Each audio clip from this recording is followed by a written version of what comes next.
ರಾಯಚೂರು ಜಿಲ್ಲೆಯ ದೇವದುರ್ಗದ ತಿಂತಣಿ ಬ್ರಿಡ್ಜ್ ಬಳಿ ಇರುವಂಥ ಕಾಗಿನೆಲೆ ಕನಕ ಗುರುಪೀಠದ ಸಿದ್ದರಾಮಾನಂದ ಸ್ವಾಮೀಜಿ ವಿಧಿವಶರಾಗಿದ್ದಾರೆ. ಇವತ್ತು ಬೆಳಗ್ಗೆ 3:30 ಹೊತ್ತಿಗೆ ಹೃದಯ ಸ್ತಂಭನದಿಂದ ಅಸ್ತಂಗತರಾಗಿದ್ದಾರೆ. ಜನವರಿ 12, 13, 14ರಂದು ಅದ್ದೂರಿಯಾಗಿ ಹಾಲುಮತ ಸಂಸ್ಕೃತಿ ವೈಭವ ಕಾರ್ಯಕ್ರಮವನ್ನು ಇವರು ನಡೆಸಿದರು. ಬುಧವಾರ ರಾತ್ರಿ ಲೋ ಬಿಪಿಯಿಂದ ಸ್ವಾಮೀಜಿ ಬಳಲಿದ್ರು.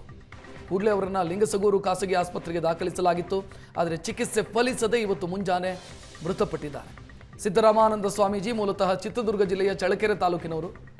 ಶರಣ ಸಾಹಿತ್ಯದ ಜೊತೆಗೆ ಎಲ್ಲ ಧರ್ಮಗಳ ಅಧ್ಯಯನ ಮಾಡಿದಂಥ ಸ್ವಾಮೀಜಿಗಳು ಚಿತ್ರದುರ್ಗದ ಮುರುಘಾ ಮಠದಲ್ಲಿ ಕೆಲಕಾಲ ಅಧ್ಯಯನ ಮಾಡಿ ಬಳಿಕ 4 ವರ್ಷಗಳಿಂದ ಸಿಂಧನೂರಲ್ಲಿ ಸ್ವಾಮೀಜಿಯಾಗಿ ವಾಸ್ತವ್ಯ ಮಾಡ್ತಾ ಇದ್ದರು. ದೇವದುರ್ಗ ತಾಲೂಕಿನ ತಿಂತಣಿ ಬ್ರಿಡ್ಜ್ ಬಳಿ 2011ರಲ್ಲಿ ಕನಕ ಪೀಠಕ್ಕೆ ಬಂದ ಸಿದ್ದರಾಮಾನಂದ ಸ್ವಾಮೀಜಿ ಕಾಗಿನೆಲೆ ಕನಕ ಪೀಠದ ಗುರುಪೀಠವನ್ನು ಸ್ಥಾಪನೆ ಮಾಡಿದರು. ಇನ್ನು ಇವತ್ತಿನಿಂದ 6 ದಿನಗಳ ಕಾಲ ಸುತ್ತೂರು ಜಾತ್ರಾ ಮಹೋತ್ಸವ ನಡೆಯೋದಕ್ಕಿದೆ. ಮೈಸೂರು ಜಿಲ್ಲೆಯ ನಂಜನಗೂಡು ತಾಲೂಕಿನ ಸುತ್ತೂರಿನ ವೀರಸಿಂಹಾಸನ ಮಹಾಸಂಸ್ಥಾನ ಮಠದಲ್ಲಿ ಜಾತ್ರೆ ಆಯೋಜಿಸಲಾಗಿದೆ. ಜನವರಿ 20ರವರೆಗೆ ಪೀಠಾಧಿಪತಿ ಶಿವರಾತ್ರಿ ದೇಶಿಕೇಂದ್ರ ಸ್ವಾಮೀಜಿಯ ಸಾನ್ನಿಧ್ಯದಲ್ಲಿ ವೈವಿಧ್ಯಮಯ ಕಾರ್ಯಕ್ರಮಗಳು ನಡೆಯೋದಕ್ಕಿದೆ. ವಸ್ತು ಪ್ರದರ್ಶನ, ಕೃಷಿ ಮೇಳ, ಸಾಮೂಹಿಕ ವಿವಾಹ, ಲಕ್ಷದ್ವೀಪೋತ್ಸವ, ತೆಪ್ಪೋತ್ಸವ, ಅನ್ನಬ್ರಹ್ಮೋತ್ಸವ ನಡೆಯೋದಕ್ಕಿದೆ. ಜಾತ್ರೆಯಲ್ಲಿ ಸುಮಾರು 25 ಲಕ್ಷಕ್ಕೂ ಅಧಿಕ ಮಂದಿ ಪಾಲ್ಗೊಳ್ಳುವ ನಿರೀಕ್ಷೆ ಇದೆ.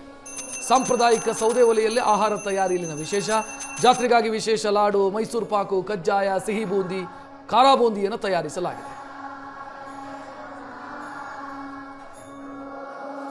ಆದಿಜಗದ್ಗುರು ಶಿವರಾತ್ರೀಶ್ವರ ಶ್ರೀಗಳವರ ಜಾತ್ರಾ ಮಹೋತ್ಸವ ಅಧಿಕೃತವಾಗಿ ನಾಳೆಯಿಂದ ಪ್ರಾರಂಭ ಆಗ್ತಾ ಇದೆ. ಪ್ರತಿ ವರ್ಷ ಕೃಷ್ಣ ಪಕ್ಷ ತ್ರಯೋದಶಿಯಂದು ಜಾತ್ರೆ ಪ್ರಾರಂಭ ಆಗ್ತಕ್ಕಂತಹದ್ದು. ಮಾಸ ಶಿವರಾತ್ರಿ ದಿವಸ ರಥೋತ್ಸವ ಇರುತ್ತೆ, ಮತ್ತು ಪಾಡ್ಯ ದಿವಸ ತೆಪ್ಪೋತ್ಸವ ಇರುತ್ತೆ. 100 ವರ್ಷಗಳಿಂದ ನಿರಂತರವಾಗಿ ನಡೆದುಕೊಂಡು ಬಂದಿರತಕ್ಕಂತಹದ್ದು. ಮಂತ್ರ ಮಹರ್ಷಿಗಳು ರಾಜೇಂದ್ರ ಮಹಾಸ್ವಾಮೀಜಿಯವರು ಅದನ್ನು ನಿರಂತರವಾಗಿ ನಡೆಸ್ಕೊಂಡು ಬಂದಂತಹದ್ದು. ಎಲ್ಲ ಭಕ್ತಾದಿಗಳು ಸಾರ್ವಜನಿಕರ ಸಹಕಾರದಿಂದ ಅತಿ ಹೆಚ್ಚಿನ ರೀತಿಯಲ್ಲಿ ಸುತ್ತೂರಿನ ವೀರಸಿಂಹಾಸನ ಮಹಾಸಂಸ್ಥಾನದಲ್ಲಿ ನಡೀತಕ್ಕಂಥ 6 ದಿನಗಳ ಜಾತ್ರಾ ಮಹೋತ್ಸವ ಅಕ್ಷರ ದಾಸೋಹ ಯಾವ ರೀತಿಯಾಗಿರುತ್ತೋ ಅದೇ ರೀತಿಯಾಗಿ ಅನ್ನ ದಾಸೋಹ ಕೂಡ ಇದ್ದೇ ಇರುತ್ತೆ. 6 ದಿನಗಳ ಕಾಲ ಬರ್ತಕ್ಕಂಥ ಲಕ್ಷಾಂತರ ಭಕ್ತಾದಿಗಳೇನಿದ್ದಾರೆ ಅವರಿಗಾಗಲೇ ಕೂಡ ಪ್ರಸಾದ ರೆಡಿ ಆಗ್ತಾ ಇರ್ತಕ್ಕಂಥದ್ದು.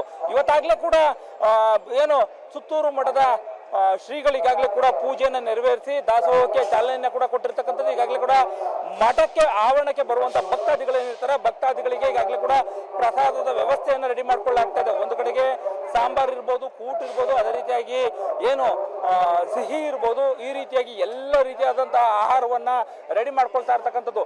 ಒಂದು ವಿಶೇಷವನ್ನ ಗಮನಿಸಬೇಕು, ಇದು ಪರ್ಮನೆಂಟ್ ಸ್ಟ್ರಕ್ಚರ್ ಆಗಿರ್ತಕ್ಕಂಥದ್ದು. ಈ ಒಂದು ದಾಸೋಹಕ್ಕಾಗಿಯೇ ಕೂಡ ಸಂಪೂರ್ಣವಾಗಿ ಒಂದು ಪರ್ಮನೆಂಟ್ ಆದಂತಹ ಸ್ಟ್ರಕ್ಚರ್ ಅನ್ನ ಕೂಡ ಹೊಲಗಳನ್ನು ಕೂಡ ಇಲ್ಲಿ ಸಂಪೂರ್ಣವಾಗಿ ರೆಡಿ ಮಾಡ್ಕೊಳ್ಳಾಗ್ತಾ ಇದೆ. ಇನ್ನು ಸಂಪೂರ್ಣವಾಗಿ ಈ ಒಂದು ಆವರಣದಲ್ಲೂ ಇರ್ತಕ್ಕಂತಹ ಬಾಣಸಿಗರನ್ನು ಕೂಡ ನಾವು ಮಾತನಾಡಿಸುವಂತ ಕೆಲಸವನ್ನ ಕೂಡ ಮಾಡಬಹುದು. ಯಾಕಂದ್ರೆ 6 ದಿನಗಳ ಕಾಲ ನಡೆಯುವಂತ ಈ ಒಂದು ದಾಸೋಹ ಏನಿರುತ್ತೆ, ಈ ಒಂದು ದಾಸೋಹದಲ್ಲಿ ಎಲ್ಲರೂ ಕೂಡ ಸ್ವಯಂ ಪ್ರೇರಿತವಾಗಿ ಭಾಗವಹಿಸ್ತಾರೆ. ಭಾಗವಹಿಸುವಂತವರು ಕೂಡ ಸಂಪೂರ್ಣವಾಗಿ ಇಲ್ಲಿ ಬರುವಂತ ಎಲ್ಲ ಭಕ್ತಾದಿಗಳೇನಿರ್ತಾರೆ ಅವರಿಗೆ ಈ ಒಂದು ದಾಸೋಹವನ್ನು ಕೂಡ ಮಾಡ್ತಾರೆ. ಸರ್ ಹೇಳಿ, ಈ ಒಂದು ದಾಸೋಹ ಯಾವ ರೀತಿಯಾಗಿ ನಡೆಯುತ್ತೆ, ಏನೆಲ್ಲ ಆಗ್ತದೆ? ಬೆಳಗ್ಗೆ ಎಲ್ಲ ಚೆನ್ನಾಗಿ ನಡೆಯುತ್ತೆ ಸರ್. ಬೆಳಗ್ಗೆ ಅನ್ನ, ಸಾಂಬಾರು, ಪಾಯಸ, ಕಜ್ಜಾಯ, ತುಪ್ಪ ಮತ್ತು ಮಜ್ಜಿಗೆ, ಉಪ್ಪಿನಕಾಯಿ. ಬೆಳಗ್ಗೆ ತಿಂಡಿ ಉಪ್ಪಿಟ್ಟು, ಕೇಸರಿ ಬಾತು, ಸಿಹಿ ಪೊಂಗಲ್, ಖಾರ ಪೊಂಗಲು, ಹುಣಸೆ ಗೊಜ್ಜು. ಒಂದಿನ ಬಿಸಿಬೇಳೆ ಬಾತು, ಪ್ರತಿದಿನ ಒಂದೊಂದು ಥರ ತಿಂಡಿ ವೆರೈಟಿ ಇರ್ತದೆ ಸರ್. ಒಂದಿನ ಟೊಮೊಟೊ ಬಾತು, ಅದಕ್ಕೆ ಸಿಹಿ ಜೊತೆಗೆ ಯಾವ್ದಾದ್ರು ಒಂದು ಸಜ್ಜಿಗೆ, ರವೆ ಸಜ್ಜಿಗೆ ಇಷ್ಟು ಮಾಡ್ತೀವಿ. ಈಗ ಈ ಜಾತ್ರೆಗೆ ಇಲ್ಲಿ ಏನು ಕರ್ನಾಟಕದವರು ಅಲ್ದೇನೆ ಹೊರಗಡೆಯವರು ಎಲ್ಲ ಬರ್ತಾರಂತೆ? ಹೊರಗಡೆಯವರು ಬರ್ತಾರೆ ಸರ್. ಸೊ ಇದ್ರ ಜೊತೆಗೆ ಈ ಒಂದು ದಾಸೋಹ ಏನಿದೆ, ಈ ಒಂದು ದಾಸೋಹದಲ್ಲಿ ಯಾವೆಲ್ಲ ಬಗೆಯ ಅಕ್ಕಿಗಳಿರ್ಬೋದು, ಏನೆಲ್ಲ ಪದಾರ್ಥಗಳನ್ನ ಯಾವ ಪ್ರಮಾಣದಲ್ಲಿ ಬಳಸಲಾಗಿದೆ ಇದ್ರ ಬಗ್ಗೆ ಕೂಡ ಮಾತಾಡ್ತೀನಿ. ಈ ಒಂದು ನಿಮ್ಮ ದಾಸೋಹ, ಇವತ್ತಿನ ದಾಸೋಹ ಏನಿದೆ, ದಾಸೋಹಕ್ಕೆ ಒಟ್ಟು ಎಷ್ಟು ಅಕ್ಕಿಯನ್ನು ಬಳಸಿದ್ದೀರಿ, ತರಕಾರಿ, ಇದ್ರ ಬಗ್ಗೆ ಎಲ್ಲ ಹೇಳಿದ್ದಾರೆ ಸರ್. ನಾವು ಈ ಮಹಾದಾಸೋಹಕ್ಕೆ 1000 ಕ್ವಿಂಟಾಲ್ ಅಕ್ಕಿನ ನಾವು ಸಿದ್ಧತೆ ಮಾಡ್ಕೊಂಡಿದ್ದೀವಿ. ಅಂದರೆ ಎಕ್ಸ್ಟ್ರಾ ಬೇಕಾದರೆ ನಾವು ಪರ್ಚೇಸ್ ಮಾಡ್ತೀವಿ ಸರ್. 250 ಕ್ವಿಂಟಾಲ್ ತೊಗರಿಬೇಳೆ, ಮತ್ತು ಅಲ್ಲಿ ಸ್ವೀಟ್ಗೆ ಕಡಲೆ ಹಿಟ್ಟು ಅದೆಲ್ಲ ಇದು. 1600 ಕ್ಯಾನು ಇದು ರೀಫಂಡ್ ಆಯಿಲ್ ತೊಗೊಂಡಿದ್ದೀವಿ KOF-ನಿಂದ, ಅಂದರೆ Karnataka oil federation government agency, ಅದರಿಂದ ತೊಗೊಂಡಿದ್ದೀವಿ. ಮತ್ತು ಸ್ವೀಟ್ ಇದಕ್ಕೆ ನಾವು 750 kg ದ್ರಾಕ್ಷಿ, 750 kg ಗೋಡಂಬಿ.